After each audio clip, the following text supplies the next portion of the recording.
Hello everyone. Today we are going to start the next chapter, that is heredity and evolution.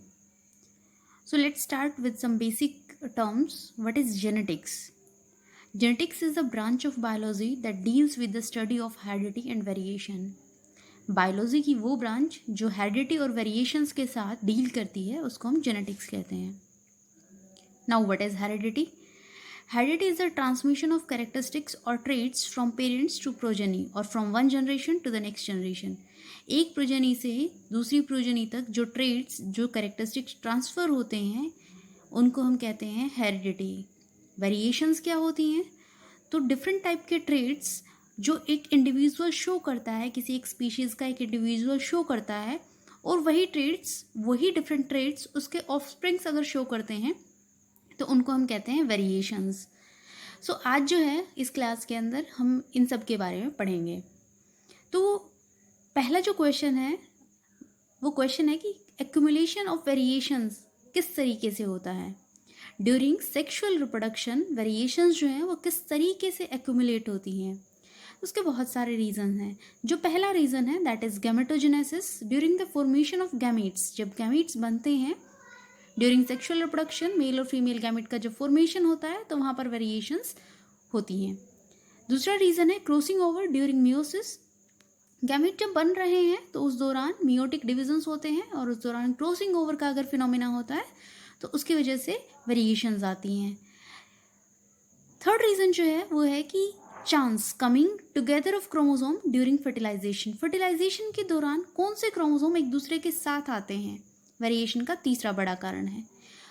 और last reason है कि mutations होती हैं sudden heritable changes जो DNA के अंदर होते हैं और नेक्स्ट प्रोजेनी में ट्रांसफ़र होते हैं. अचानक होने वाले डीएनए में वो परिवर्तन जो अगली प्रोजेनी में ट्रांसफ़र होते हैं उनको हम कहते हैं mutations. Now who was Mendel, what was his contribution? Let's talk about Mendel. तो मेंडल जो है वो एक मॉन्क थे. उसके बाद वो यूनिवर्सिटी ऑफ वियना में गए, वहाँ पे उन्होंने मैथमेटिक्स पढ़ा और वो जो है बेसिकली एक मैथमेटिशियन थे. लेकिन उनका जो इंटरेस्ट था वो हाइब्रिडाइजेशन के एक्सपेरिमेंट्स के ऊपर उन्होंने काम किया और उसके लिए उन्होंने पी प्लांट को सेलेक्ट किया. Pea plant, garden pea plant, और the scientific name of it is Pisum sativum. Mendel का जो काम था, उन्होंने जो अपना ये वर्कआउट परफॉर्म किया तो उस दौरान उनकी जो काम था उसको किसी ने वैल्यू नहीं दी. लेकिन the same work was rediscovered by 3 different scientist in 3 different countries. Hugo de Vries, Carl Correns और एरिक वॉन. इन्होंने 3 अलग अलग कंट्रीज, नीदरलैंड, जर्मनी और ऑस्ट्रेलिया के अंदर सेम एक्सपेरिमेंट को कंडक्ट किया 1900 के अंदर. और उसके बाद मेंडल को ऑनर किया गया फादर ऑफ जेनेटिक्स.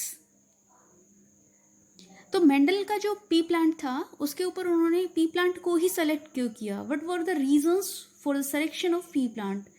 तो उसके लिए उनके पास बहुत सारे कारण थे. कारण कुछ इस तरीके से थे कि पी प्लांट जो है वो ईजी टू ग्रो है, ईजीली उसको ग्रो किया जा सकता है. दूसरा जो बड़ा कारण था, उसका लाइफ टाइम पीरियड जो है वो बहुत शॉर्ट होता है. तो हम जो है उसके अंदर जितने भी जनरेशन्स वेरिएशंस हैं वो सारी इजीली कैलकुलेट कर सकते हैं.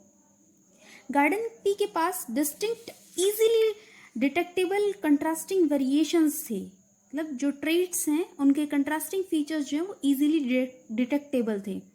उन्होंने 7 पेयर ऑफ ट्रेट्स को सेलेक्ट किया. सारे के सारे जो ट्रेट्स थे वो हर एक जनरेशन के अंदर बाइसेक्सुअल फ्लावर्स की वजह से उनके अंदर प्रेजेंट थे. बाइसेक्सुअल फ्लावर के पास artificial cross fertilisation easily possible था. वहाँ पर सेल्फ पॉलिनेशन और क्रॉस फर्टिलाइजेशन दोनों ईजिली पॉसिबल थे. हर एक पी प्लांट जो है वो बहुत सारे सीड प्रोड्यूस करता था, इसलिए वहाँ पर जो स्टडी था वो ईजिली हो सकता था. लास्ट रीज़न था कि गार्डन पी प्लांट जो था ईजिली रेज्ड किया जा सकता था, मेंटेन किया जा सकता था और हैंडल किया जा सकता था. ये सारे कुछ रीजंस थे जिनकी वजह से उन्होंने पी प्लांट को सेलेक्ट किया. अब एक क्वेश्चन अराइज होता है कि कंट्रास्टिंग ट्रेट क्या होते हैं. तो वो सारे कैरेक्टरिस्टिक्स जो हमेशा अपीयर होते हैं दो अपोजिट कंडीशंस में, उनको हम कहते हैं कंट्रास्टिंग ट्रेट्स. जैसे अगर एक प्लांट टॉल है तो उसके पास टॉलनेस के लिए जीन्स अवेलेबल होंगे। ये उसका टॉलनेस जो है ये उसका एक ट्रेट है। लेकिन दूसरा एक प्लांट उसी स्पीशीज़ का ड्वार्फ भी हो सकता है। तो ये दो जो फीचर्स हैं वो कंट्रास्टिंग ट्रेट हैं। एक ट्रेट है, एक कैरेक्टरिस्टिक है, और उसके दो अपोजिट फॉर्म्स हैं। इनको हम कहते हैं कंट्रास्टिंग ट्रेट्स। मेंडल ने जो डिफरेंट 7 ट्रेट्स सेलेक्ट किए थे वो कुछ इस तरीके से थे कि प्लांट का हाइट वो टॉल हो सकता है या ड्वार्फ हो सकता है। Position of flower on the stem, stem के ऊपर फ्लावर की पोजीशन जो है वो एक्सियल हो सकती है या टर्मिनल हो सकती है। अनराइप पोड का जो कलर है वो ग्रीन हो सकता है या येलो हो सकता है।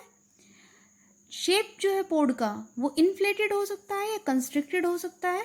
शेप ऑफ सीड, सीड का जो शेप है वो राउंड हो सकता है या रिंगल्ड हो सकता है। सीड का कलर जो है वो येलो हो सकता है या ग्रीन हो सकता है। और फ्लावर का कलर जो है उसके दो डिफरेंट ट्रेट जो थे वो थे वायलेट और वाइट। नेक्स्ट जो पार्ट आता है वो आता है कि मेंडल का जो एक्सपेरिमेंट था उसकी टेक्निक क्या थी। तो मेंडल का जो एक्सपेरिमेंटल टेक्निक था वो था कि उन्होंने सबसे पहला काम किया selection of pure parent plant.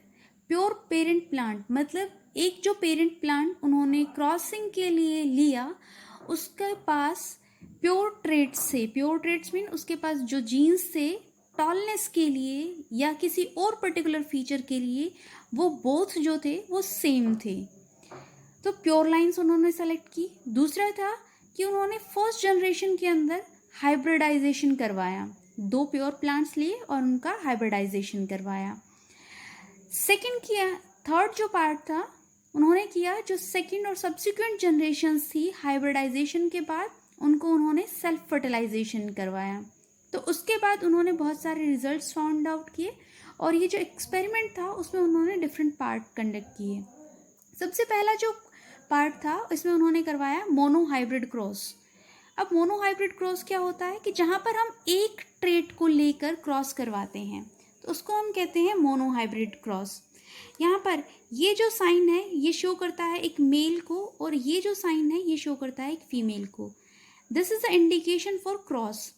यहाँ पर पेरेंटल जनरेशन जो है वो हमने प्योर टॉल प्लांट लिया है और फीमेल जो है वो प्योर ड्वार्फ प्लांट लिया है।